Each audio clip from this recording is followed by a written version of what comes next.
waking up, fire in the soul, charts on the screen taking full control. Strategy locked, no room for doubt. From the one-step plan to the two-step challenge. Patterns forming, markets call, balance-based drawdown, standing strong through it all. Risk and find, profit in sight. Seacrest Markets guiding every step.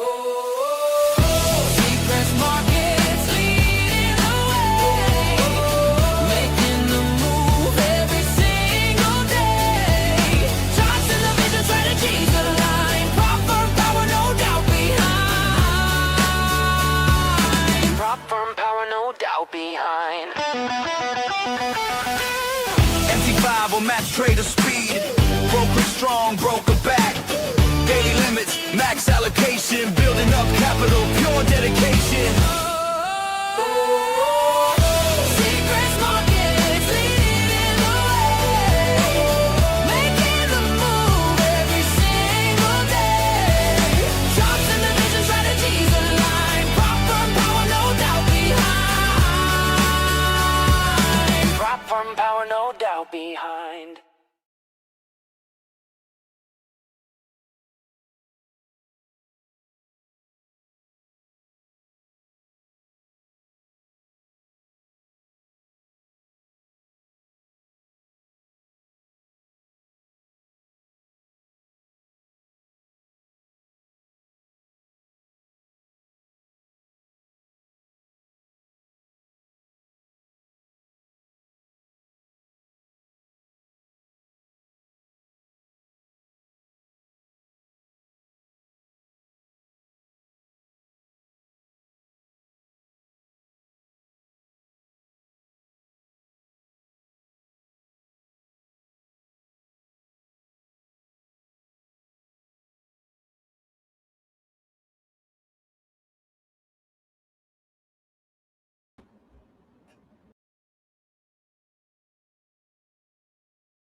Good morning and welcome to the Seacrest Markets London live sessions with me, your host, Kevin Warner.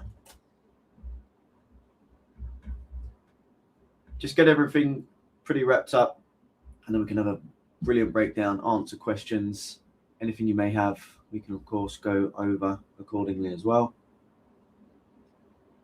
I'm expecting a fairly interesting start to the week.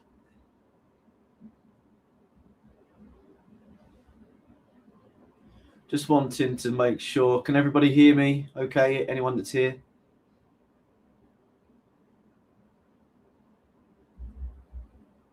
Just put a thumbs up in the chat if you can hear me.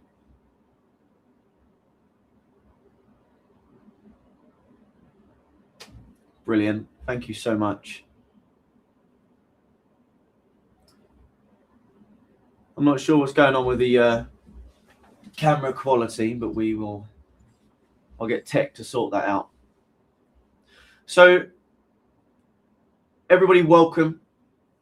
brand new start, 2026.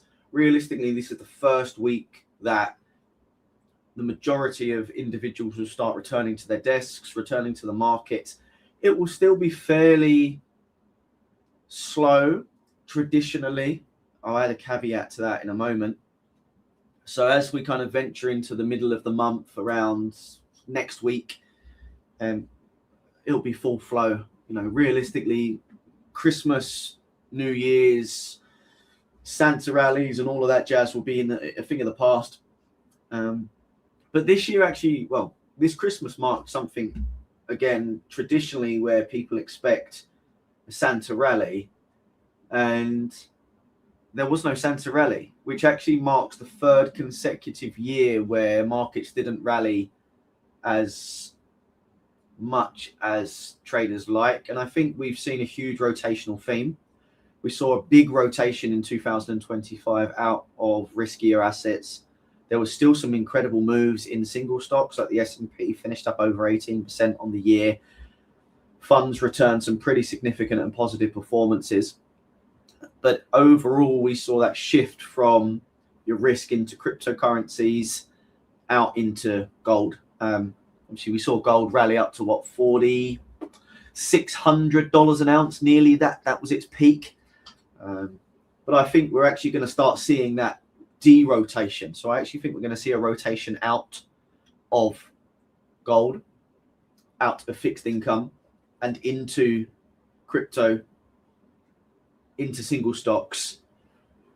And I actually think we're going to see a run in the dollar. I do actually potentially see us moving higher in the dollar, and we've actually been bullish the USD, or bullish DXY, since Christmas, literally December 24th, Christmas Eve. So the dollar's had a good run.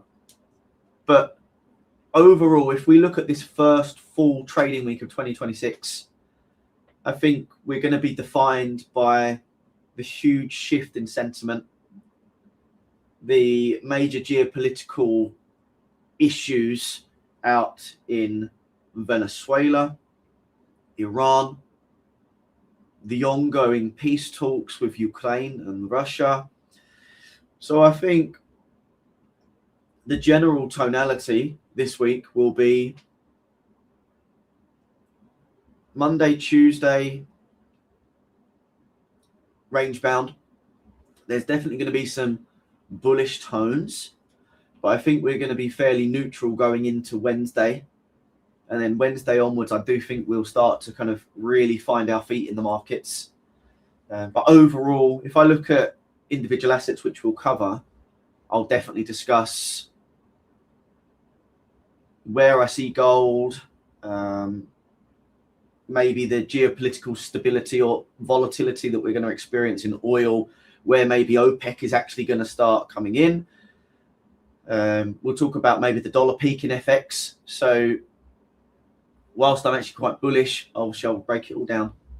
And of course, maybe we'll discuss the rotation narrative out of safety versus risk assets, and maybe what we can do there. Because a lot of our traders at Seacrest, we trade gold, or not we. A lot of traders at Seacrest are trading gold, and it's probably the biggest instrument that we see traded across CFD brokers and prop firms. I just want to move my stream so I can actually see people's comments.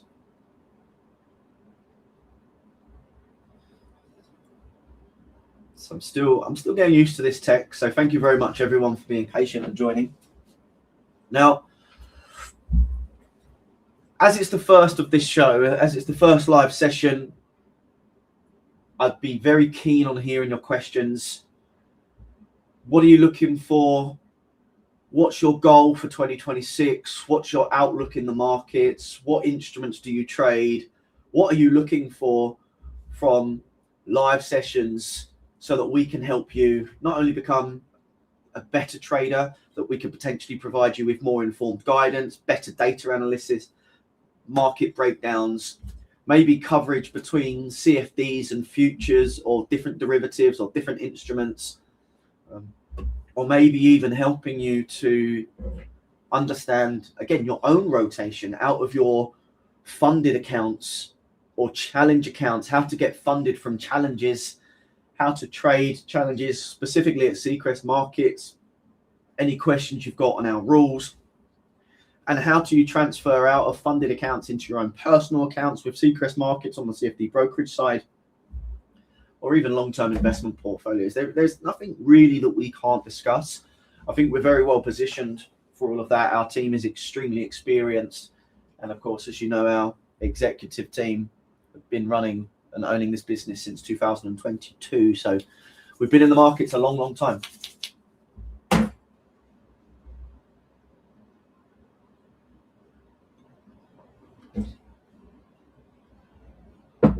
Good morning. Welcome, everybody. I can see you all saying hello. So let's start with a breakdown. All right, so I briefly touched upon what I think the market's going to be doing this week. And of course, I'd love you to stay till the end. I'm waiting for a few updates from my team on some exceptional giveaways. So we'll be giving away challenge accounts, big discounts, big opportunities, because 2026 is going to be an exceptional year. And what better way to start it off than live sessions with me at Seacrest Markets.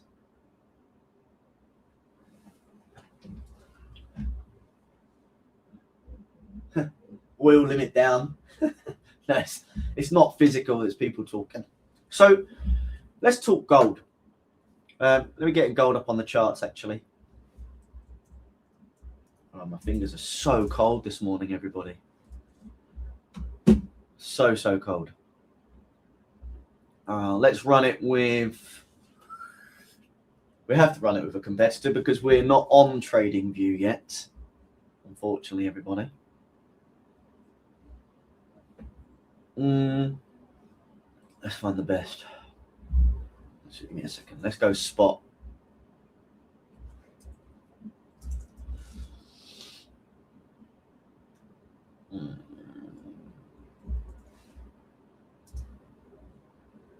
All right, so let's look at the daily chart on gold.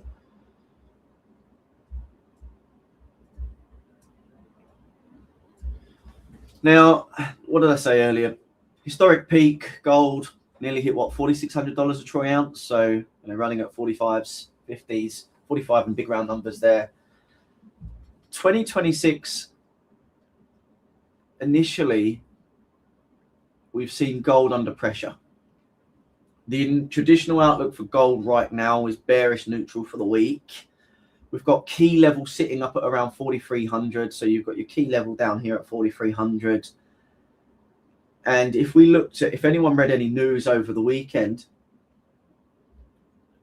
not just the Venezuela and Iran attack via the US, but looking at, for example, the SBDR Gold Trust, which is obviously the ticker GLD,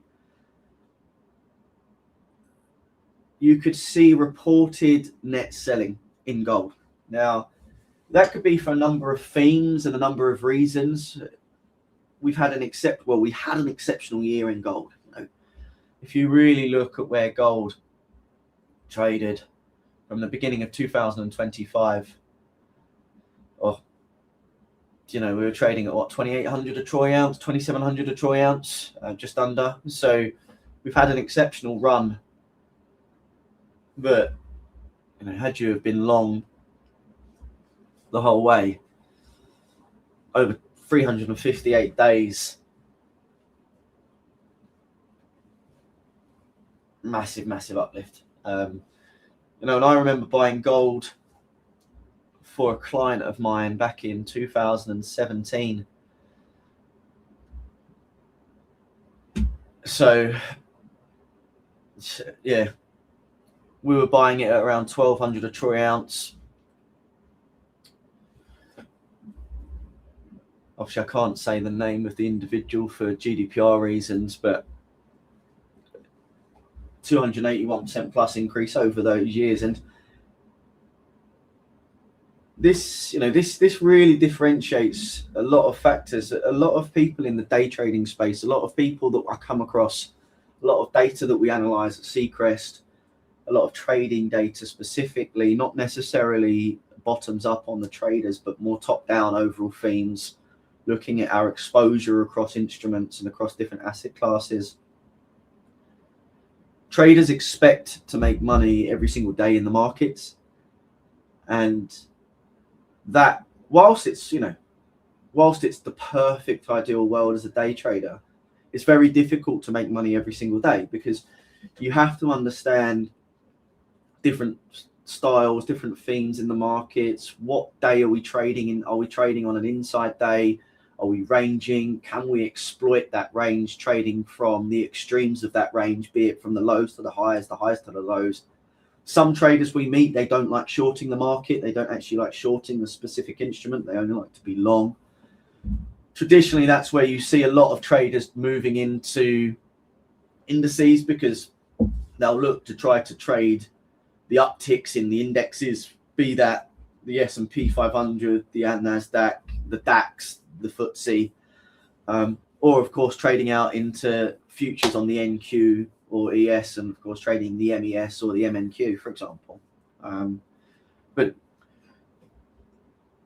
markets will have different themes, different rotations, and as a trader you need to adapt to it. I don't think a trader can have a single day. So a trader can come into the market with a bullish note, yet as a trader you need to be prepared to change your mind 5, maybe 10 times a day, because you could come into the market with the notes of I'm bullish, but then you have to trade what you see, not what you think. And I know that's very cliche, but if you come in with the bullish note or the bullish view and the bullish bias, but markets on offer, you've got to really consider about, well, do we actually want to try and lift the bids here, or are we going to just trade with the trend or trade with the momentum? And we are seeing a lot of rotation out of FX. And the reason we're seeing a lot of rotation out of FX over the years, and realistically, it's always been the theme, but FX is mean reverting. So there are easier trades in different areas, unless we're seeing huge kind of divergences in the majors or the crosses, or some form of different thematic interest rate differentials. There's better opportunities to trade, be that indices or commodities. So yeah, sorry, tangent. As always, I can talk about anything. But coming back into gold, there's a couple of different really kind of comments to make on it. So quick recap, the SPDR Gold Trust, we saw net selling. Profit taking will be the primary theme, as we had that huge run over 2025. And realistically, we've got the longer term traders as well that have held metals, held gold, maybe even transferred out into silver, platinum, palladium, etc. And they're starting to take profit at year end, because there's so many reasons for that. We've seen huge funds start to take profit. Again, they don't want to take a loss. They want to kind of keep their limits over. But right now, we could be kind of looking at a Goldilocks theme. You know, global markets are riding a wave of optimism. We're seeing huge rallies out in tech on the single stock market. So we'll see rotation out of safe haven assets into single stocks, because there are better risk adjusted returns, better risk opportunities that are potentially coming. You know, AI, robotics, tech, real estate investment trusts that provide the commercial operations and buildings and units and warehouses for the likes of these big tech companies, or maybe even considerations of Amazon, which is a hybrid of entity of the all-encompassing big factories. But then you've also got the really granular elements. So cooling systems, who provides all of the services and the provisions to these infrastructures and to these warehouses. So there's a lot of opportunity kind of coming out, and risk is starting to broaden. So we are seeing huge shifts back into the Magnificent Seven, so the Mag 7s. You've got the S&P potentially looking for targets of 7,000 this year, so extremely bullish on the year. The FTSE 100, which is a barometer of the world's health, not the UK's health, that's record breaking, which reached 10,000 for the first time. So 10,000, huge attractive valuations. We've seen a weaker GBP, and we're seeing boosting multinational earnings. Now, what's really funny, and we can touch upon the UK, and I'm sure some of you have got opinions on the UK. Politically and economically, the UK is not the best right now. We've got a Chancellor of the Exchequer who is unfortunately financially illiterate. She came out with a comment the other day about how I forget the specific words, but how the FTSE 100 shows confidence in the UK, when it couldn't be further from the truth. The FTSE 100 is a multinational listed entity with companies' global exposure. About 70% of the FTSE 100 earnings are generated outside from the US, and then another 10% from Euro. So you've got 70% from USD, 10% from Euro, and then you're running at about 20% nationally within the UK. Now, if you really want to look at a barometer of UK health, and we can quickly we can kind of look at, for example, a more broader index outside of maybe the FTSE 250 or the FTSE All Share, if we can actually even take a consideration on the AIM market as well. But if we look at, let's go All Share on the FTSE World. Let's come down here. So FTSE All Share, good start. Really bullish, obviously, overall. But the whole barometer of the markets, just, we didn't have the greatest of year.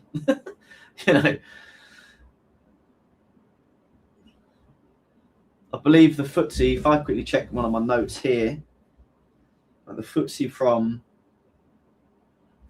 let's go back to GLD. Actually, let's run on GLD, because I was talking about the net selling on GLD. Come out of the indexes. My hands are still so cold, so I apologize for being slow. Usually I run tickers like that, but I'm so cold this morning.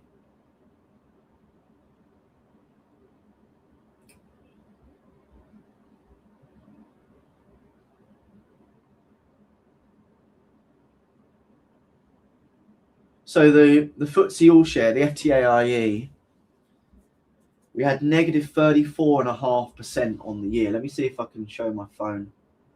So that is a true indicator of the UK, and we saw a negative nearly 35% downside in the FTSE AIM for 2025. We saw negative 35% in the FTSE AIM over the last 5 years, and that's a real kind of barometer of the UK markets. So when we've got noise and nonchalant information coming out, it really kind of puts everything into perspective.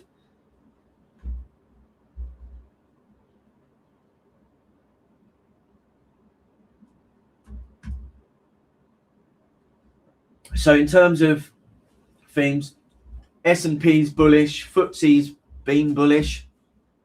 The DAX and the CAC. So the DAX and the CAC are obviously our European indexes across Germany and across France. I think despite kind of the positive tones in those two indexes, Eurozone manufacturing data remains at a 9-month low, which will cap gains in the industrial sector, which is a huge proportion and proponent of Europe. So I'm fairly cautious on that. Obviously, if I'd be looking at, for example, other European markets, Poland, I'd be looking at Poland. I think there's exceptional opportunities out in Poland, across the single stock market particularly. And then looking out into Asia, because of course we do trade 24/5. I am bullish the Hang Seng. Obviously, we were rallying above 26,000, which was on the back of breakthroughs in Chinese AI, such as DeepSeek, and the IPO news on chips. So that was extremely bullish for the year. And I'm extremely bullish for 2026. Now, that could change. As a trader, like I said, you have to really adapt to the ebbs and the flows of the market.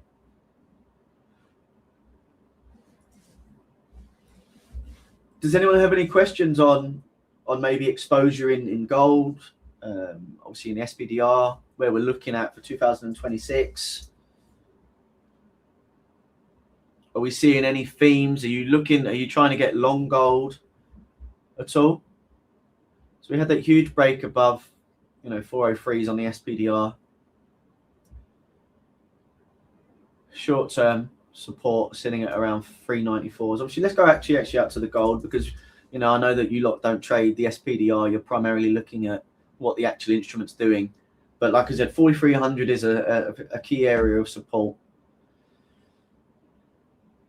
around here, which previously, depending on how you look at the markets, you had that sweep. We took out a lot of that supply on that support. We took the supply and we traded to the upside. I trade down into the 15-minute. I just want to show you where the volume's currently sitting.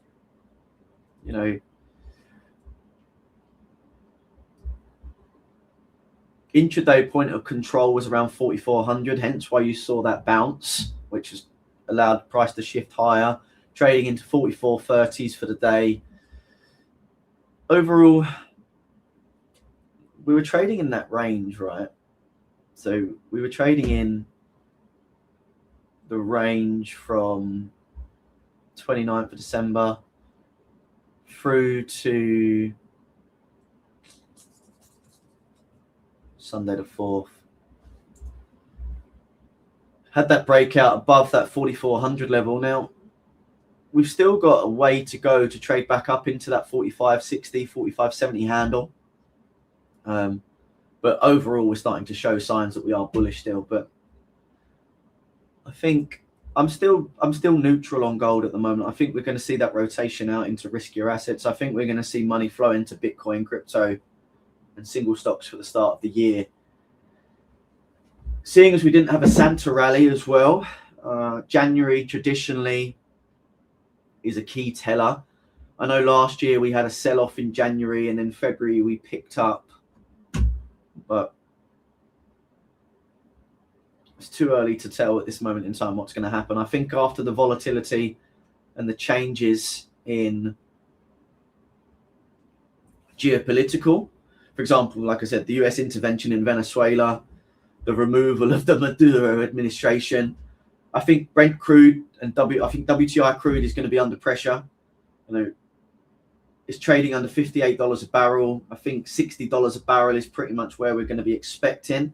I think whilst the conflict initially spiked prices, the market is realistically expecting a Venezuela 2.0 scenario where US oil companies regain control of the Orinoco belt, which will lead to a massive increase in long-term supply. The weekly view realistically on oil will be to sell the fact. So unless OPEC come out and announce a surprise production cut to try and stabilize the price and stabilize the floor, I realistically think that oil will kind of maintain that $60 a barrel level. I don't think we'll see huge rallies in oil initially.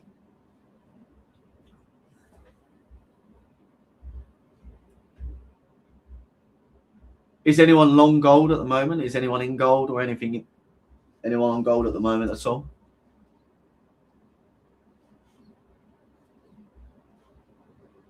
I think if we just look at where the supply and support levels are, let me just change the color of this quickly.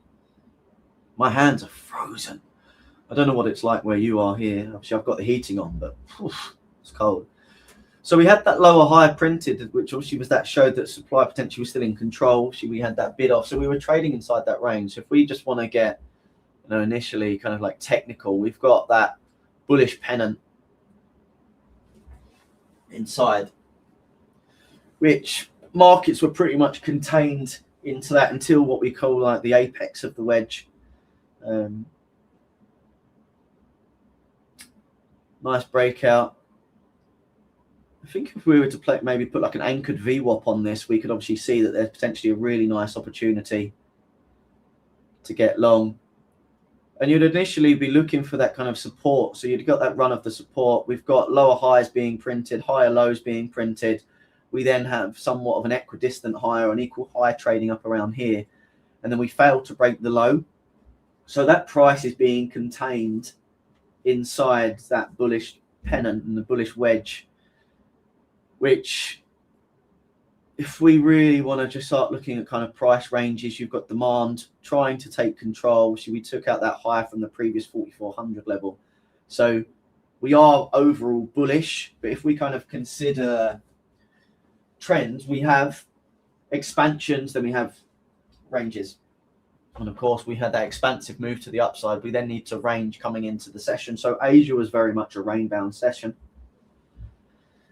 I think, after we took out this pennant higher, I'd still be concerned. I think realistically, your first target on an intraday basis would be to try and take out that. So if you're an intraday trader, your first target's going to be 44.20s, which we've surpassed now, right? This is all hindsight because I'm talking after the fact, but I was looking at how we could have got into gold. So, demand's in control. We've taken out that 4,400 level, volumes there or thereabouts. We had this volume here. And this, when demand is there and holding and supply is actually failing to take control, because we didn't fail, right? So we didn't get that new move to the downside. We had that huge push, took out that high to the left. We then respected some area of support, demand down here. Suppliers taking control or still trying to maintain it, but there's no sells really in the market. We've got volume kicking in and it's always around this point of control level. So demand still holding, being respected. We had a small intraday sweep on that intra level there. We then equal highs, supply still failing. So you haven't really got any clear direction, but the overall tonality is the last high that we created was here. No new lows being created. So you still want to remain bullish with a neutral stance. We had, if you want to kind of overlay technicals, which I know some people like to trade with these bullish pennants and bullish flags, or however you want to trade, there's different indications, but we're taking out the candles, the highs on this. We've taken out that pennant wedge. We've come back in and respected a further area of support or demand, depending on how you want to class it. If we put the anchored VWAP on here, which we have, we do start to see that we can get potentially an opportunity in here. Now, in terms of risk reward,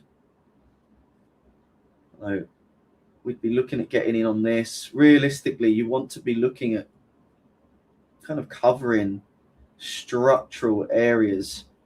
It's very difficult to put your stops under structural areas because there are areas that we do target and you do want to get kind of safe on.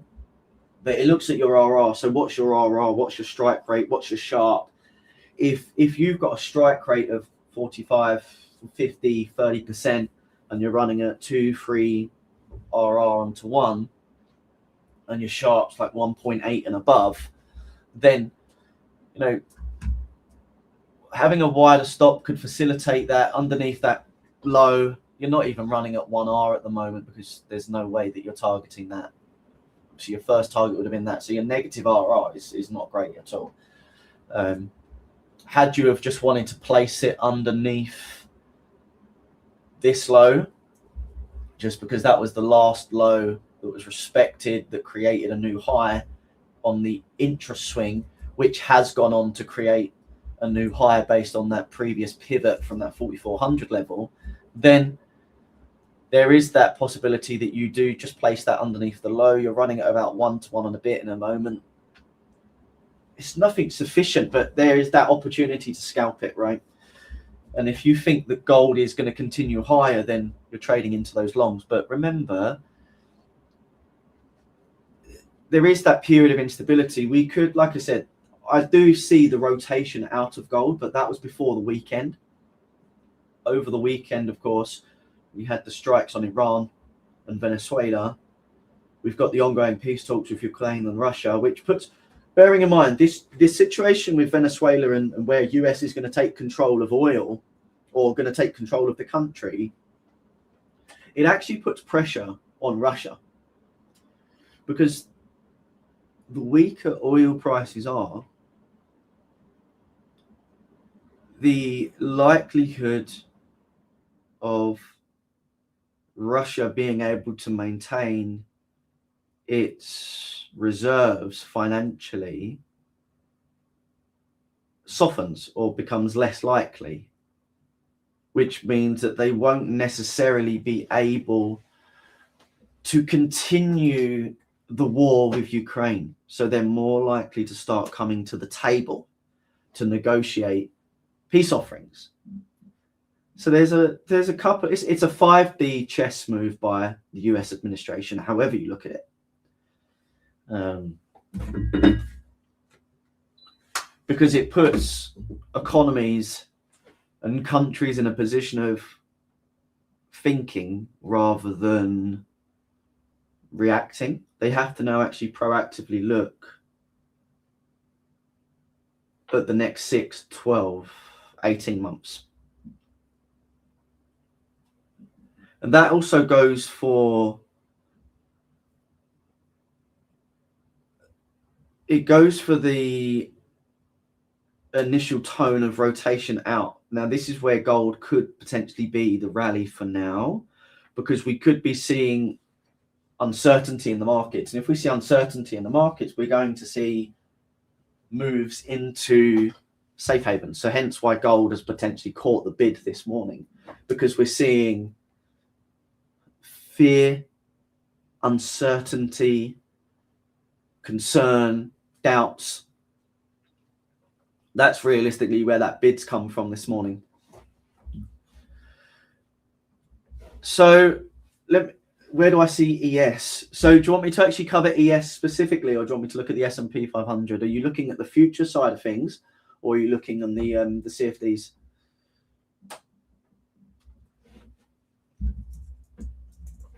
Oh, see, my hands are so cold. I've got my heating on. It's just a cold, cold winter morning.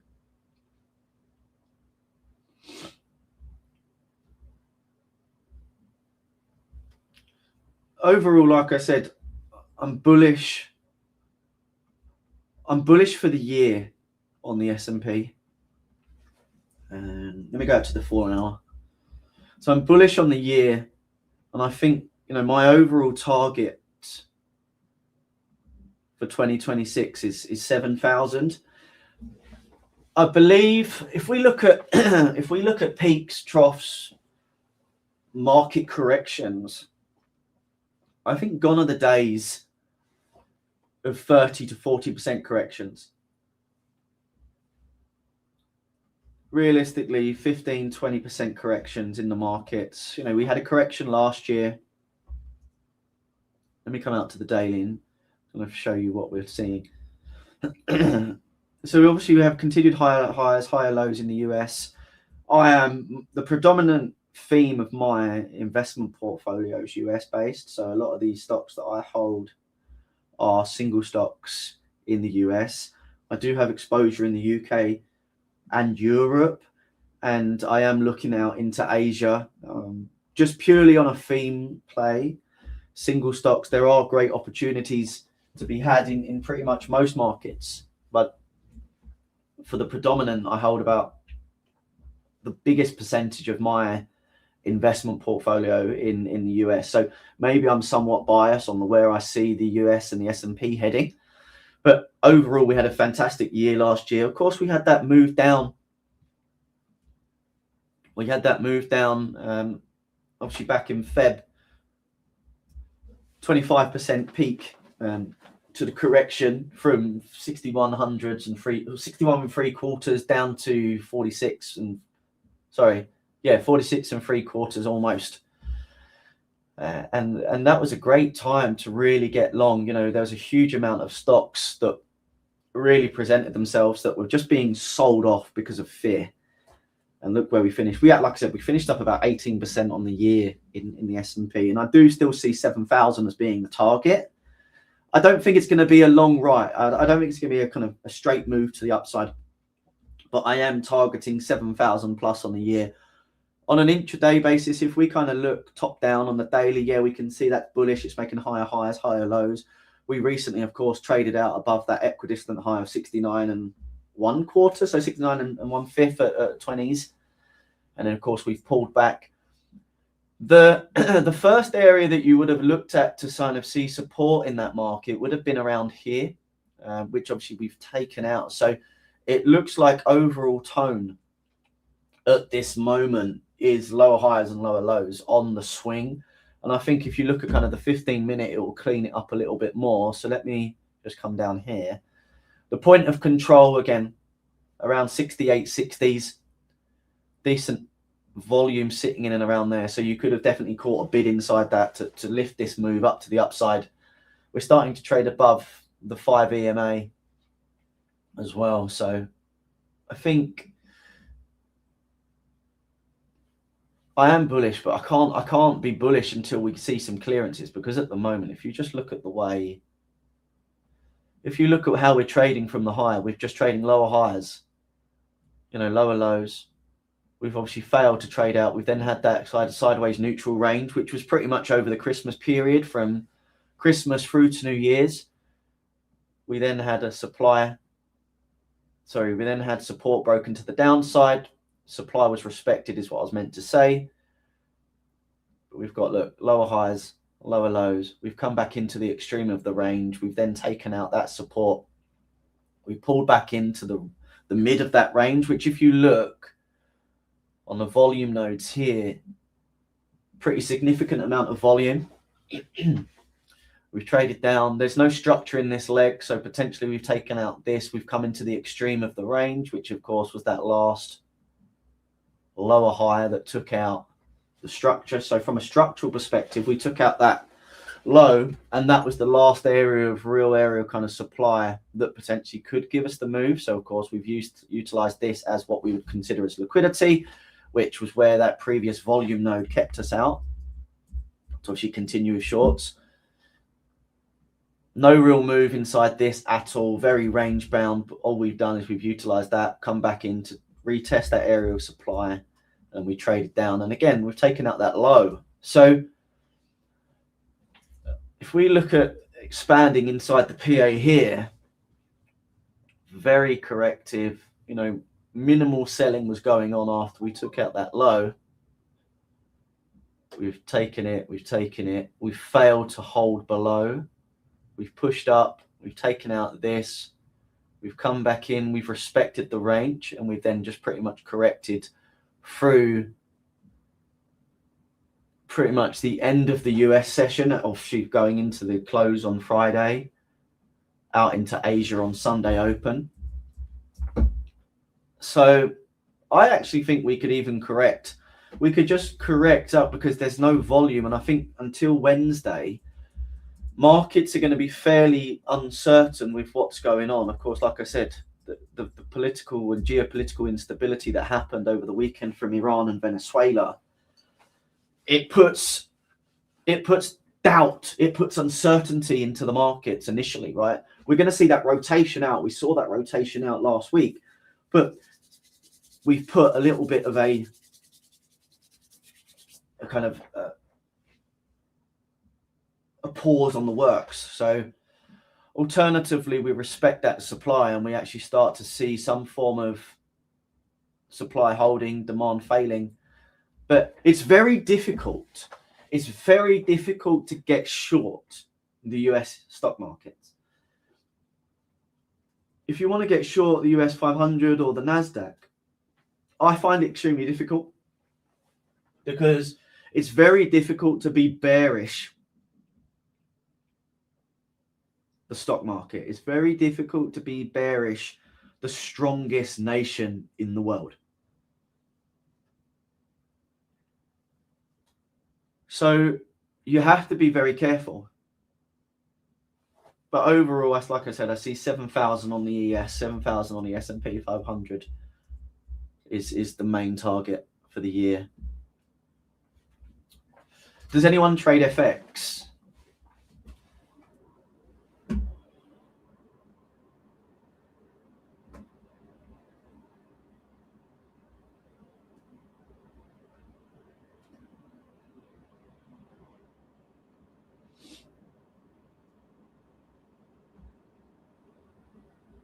All right, so what have we got on the markets today in terms of economic calendar? I think we've only got one set of data, which is the US ISM, which is out at around 3 o'clock. Give me 1 second. I'll quickly double check my calendar. So yeah, at 3 p.m. we have the US ISM manufacturing PMI print. Previously, it was 48.2. Consensus is for 48.3, and the forecast is at 48. Ideally, we want to see a tick up. We want to see 48.5, 49, 49 and a half. The golden number would be 50 spot and above. It really starts to show expansion in the manufacturing sector, which shows strength in the US economy even more. But any form of bullish tick ups, 48 and a half, 49, 49 and a half, that again has the right notion. It does suggest that the US is going in the right direction. Other than that, from an FX perspective, like I said, we saw the rally in the dollar going into this year from pretty much Christmas Eve. The US dollar has rallied. Do I see it continuing bullish? At this moment, yes, especially after the geopolitical instability over the weekend. But it is starting to stall.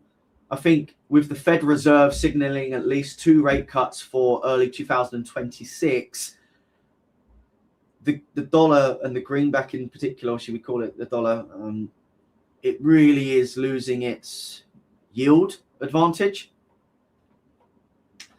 Where I see potential opportunities is, euro dollar.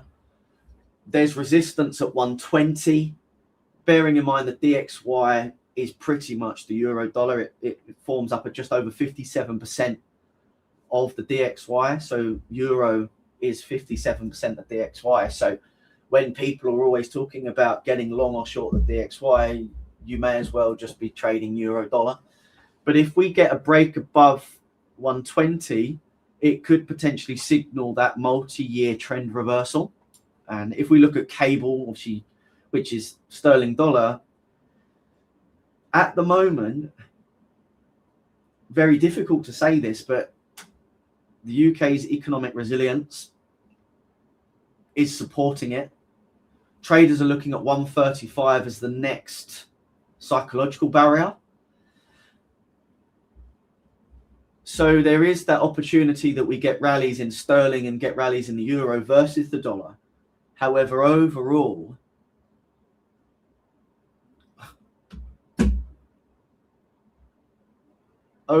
with what happened over the weekend, I've just got to kind of wait until maybe midweek to see how this plays out.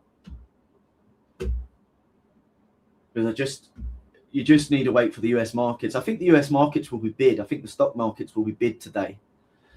So that's why obviously I'd be I'm preference and preferring a long in the S&P.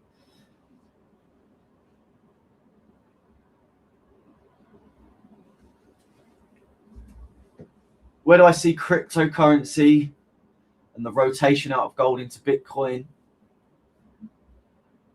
So I haven't looked at a chart actually. Let's see if we can find BTC gold.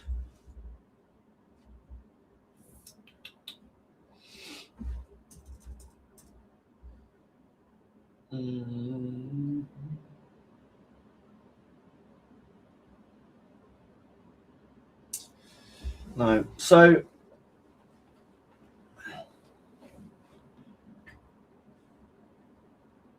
the gold ratio and the Bitcoin gold ratio has pretty much hit multi-year lows, which could suggest that Bitcoin is oversold relative to gold if we look at the dispersion and the divergence between the two instruments. We've seen Bitcoin trade at the consolidation levels between $80,000 and $94,000.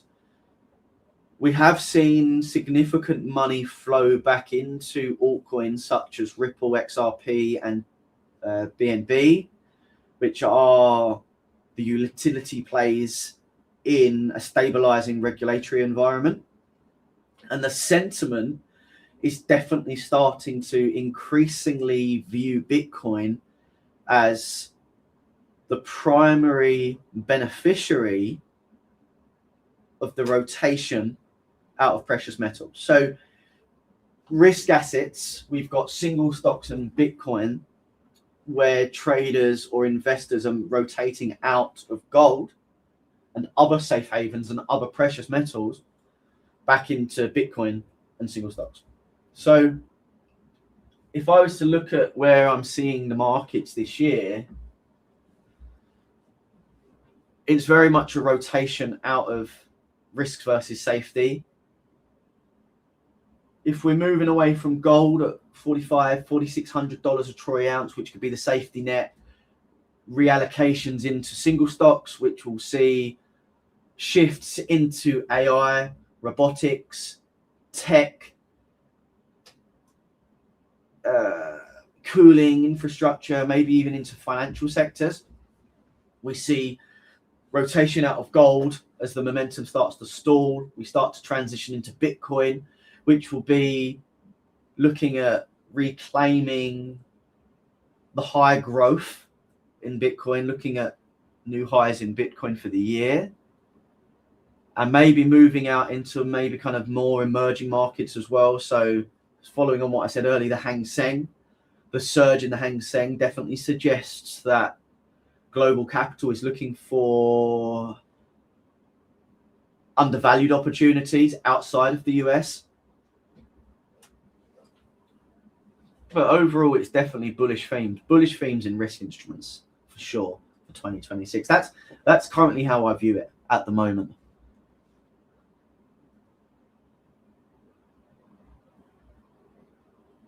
So where are we trading on dollar and cable?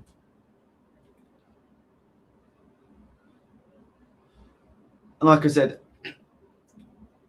FX for me is now more of a longer term play.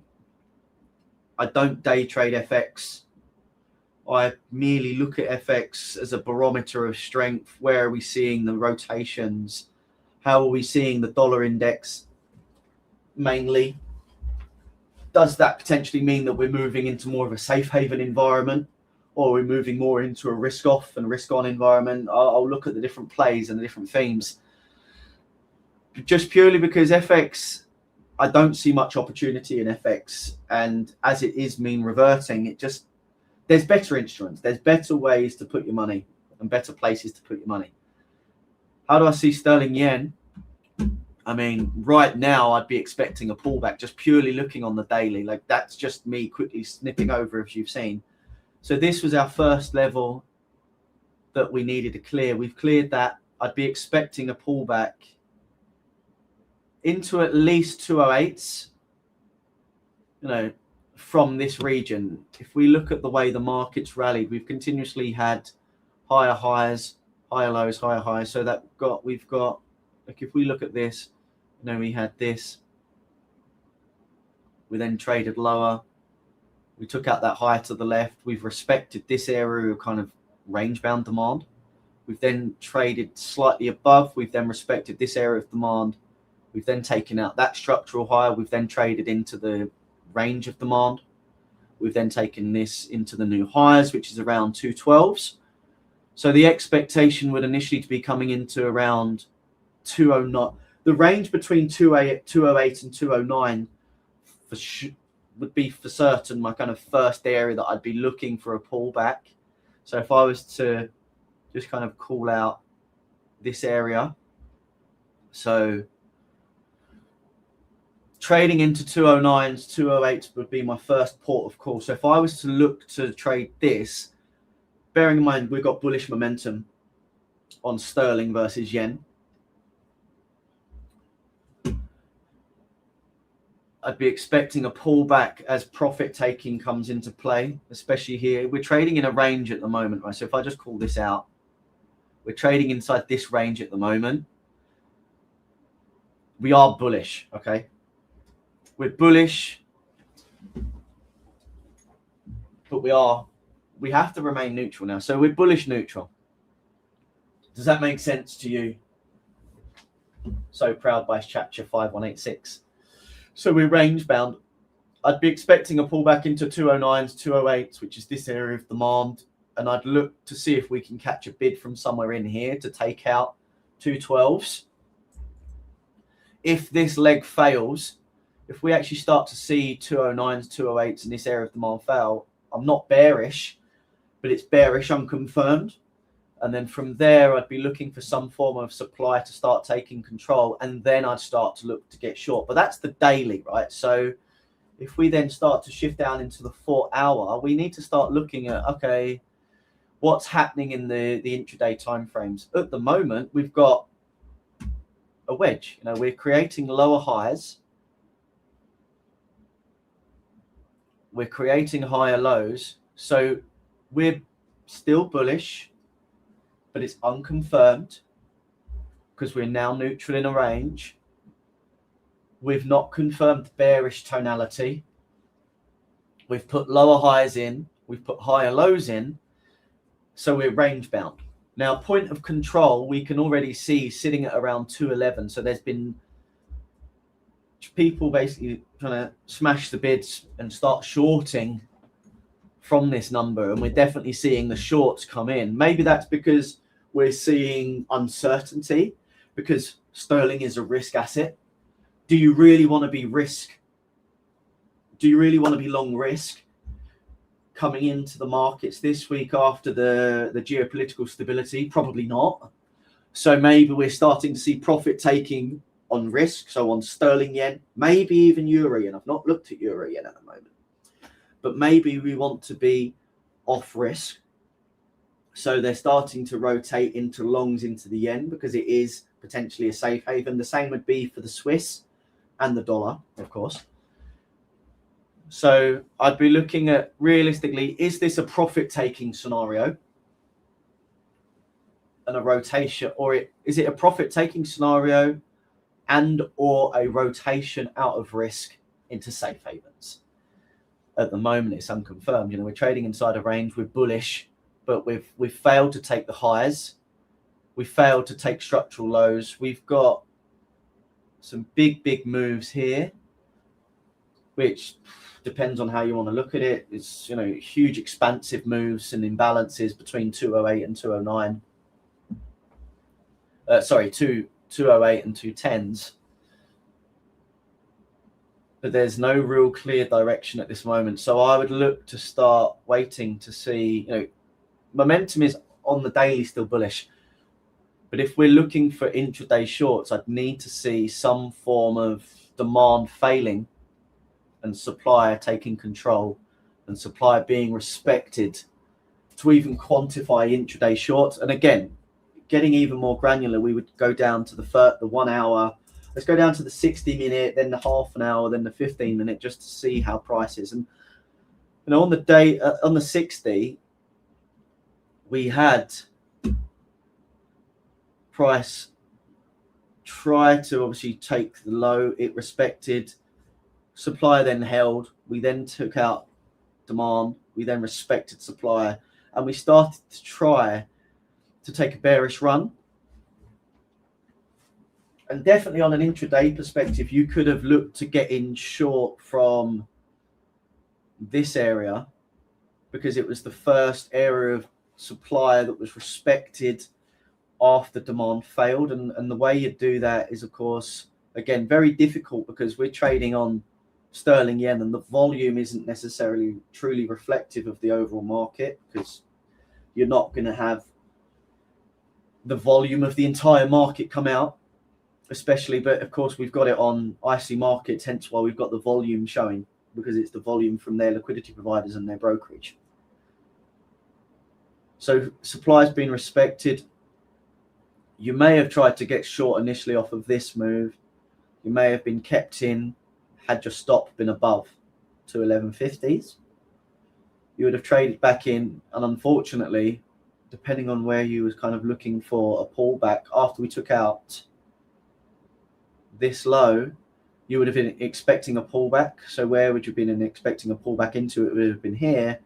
Maybe you would have had your stop set at break even at that time, but then you'd obviously been taken out because we continued to take in the high. But what we've, after the gap up last week, we failed to take out that high, so supply is still controlled. So we're ranging. So all we're doing, all you want to be doing then is selling the extreme of each of the moves. So you want to be selling at the highs, buying at the lows, but you need to be keeping it fairly nimble. You're not going to be getting your big RR trades. You're going to get a couple of moves where you've got to be selling as we come into the upper echelons of the range and selling as we come into the extreme of the range lows. Sorry, let me come back into that. And that's just on the hourly. Now, if we come into Friday night's price action, again, buying at the extreme, selling at the extreme. Oops, sorry.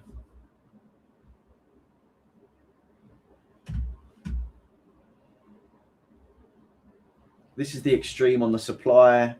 Obviously, inside the absolute extreme, we failed to take this out. We had a rotation. We then traded lower. We've come back in to here. Maybe there's an opportunity to get short on Monday early hours if you were trading Asia session. I wouldn't have wanted to get short initially just off of that reaction. I'd have waited to see some kind of move down. After this, we probably would have looked to get short. And again, we're targeting these extremes. There's not much of a move to be had. And there's not even 2R currently running. We've got 2R potential as our target. If we believe that 209 to 208 is our target, then we're in this move. No, we're in this move until what, 4R maybe. We could potentially scale in depending on what prop firms we're trading with. Potentially, obviously, if we're one-sided trading, if we're expansive on our risk. And again, just because some firms are now putting in a 1% risk per rule max limitation, that doesn't cap you. It doesn't stop you from making money. When you're looking at bigger AUM, right, 500,000, 1 million or more, depending on what firm you're trading with, if you're trading on the CFD side or the future side, you do not need to trade at 1% risk per trade. If you do the numbers and the math on spot to 5% risk, on 0.5% risk, on 0.75% risk, even 0.1% risk, if you make 2 to 3% on the month on 500k, that's good money on percentage split wise, especially on a CFD broker. At Seacrest we pay 80%. So if you made, let's just say you made 10 grand on the month, that's 8 grand to you gross, obviously net, subject to your country's taxation. But the more AUM you have, the professional kind of elements and the more professional a trader you should be. Because traders need to get out of their minds the money fallacy, the illusion of money, the greed, the fear of missing out, the fear of losing, FOL, and it becomes more about risk management. The longer you can stay in the game, the more experienced you become, the more people you meet, the bigger networking opportunities you have, realistically, the greater opportunities come and the more money you can manage if you trade properly. The more you trade to exploit prop firms and gamble, the harsher your restrictions, the less firms are going to want to work with you because you have massive alpha decay, your edge is unstable, your Sharpe ratio is below 1, your negative risk reward, you're not really trading. You're just trading to exploit to get a payout, which I understand. I can understand it. The gamification of prop firms.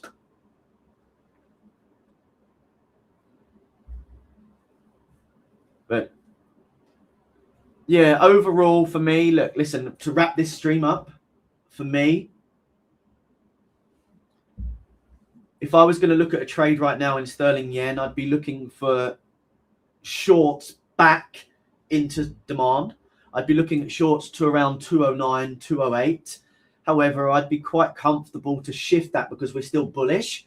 Intraday, we're starting to see from a fragment and a fractal perspective of the market, we're starting to see that breakdown in the low. So we're starting to see supply really start to take control. 30 minutes is showing exactly the same, that supply is taking control, and the M15 has already showed you that demand is failing and supply is taking control. So I would definitely be looking to kind of continue holding shorts on sterling versus yen into 209s with the view that the market could be shifting. So I'd be running a trailing stop on my shorts. Does that answer your question?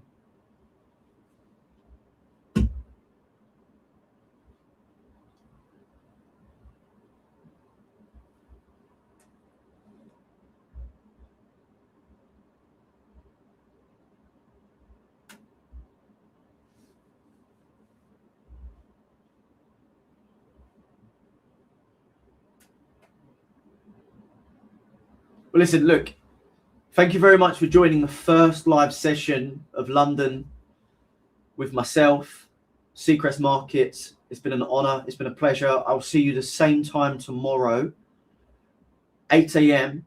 UK GMT, London Open, and we'll see how the markets pan out for the beginning of this week and see if we can get any trades on.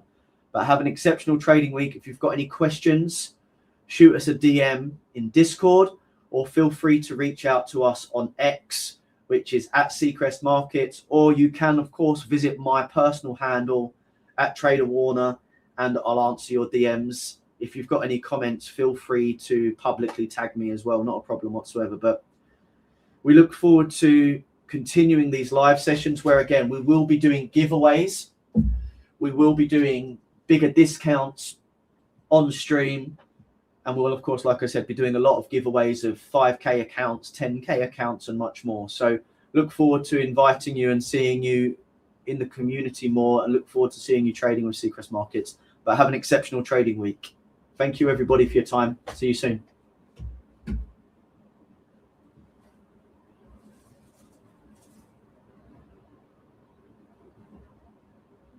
Patterns emerging, psychology's key. Discipline strong, no greed in the spree. Risk managed tight, emotions in check.